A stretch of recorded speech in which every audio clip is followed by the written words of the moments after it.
kama wewe unatembea mawazo yako ni hasi, maana yake zile wavelengths zako ambazo unazitoa zitakuwa zinatoa negative, somehow haziwezi kuconnect na positive katika mazunguko yako, kwa sababu kule kwenye mazunguko yako utakuwa unakutana na watu mbalimbali.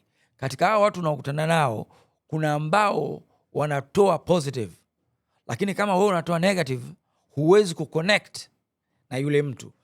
Most likely ama wakati wote utaconnect na mtu ambaye anatoa kama ya kwako, kwa hiyo utajikuta una connect na mtu ambaye ana negative. True. Unanielewa? Kwa hiyo utashangaa mbona network yako wewe ni ya watu ambao wote amwezi hata kukopeshana hela, kwa sababu wote wewe unawaza negative na yeye anawaza negative kwa namna yake, kila mtu negative negative negative. That is your universe, you have created it through your thoughts. Unanielewa?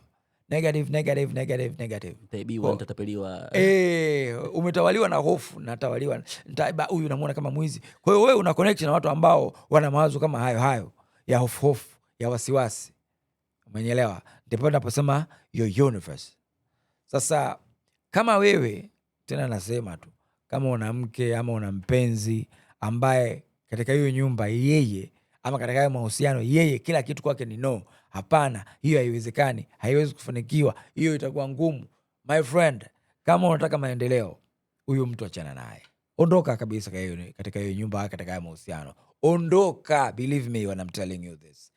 Na ndio maana unasikia kuna watu yani alivyoachana tu na yule mwanamke ama yule mwanaume kafanikiwa, ni kwa sababu kuna mmoja alikuwa na negative energy, ameshikilia maendeleo ya mwenzie. Sasa angalia sana pale unapoishi, ama yule unayekuwa naye anaweza kaa ameshikilia maendeleo yako kwa sababu ya namna anavyofikiria.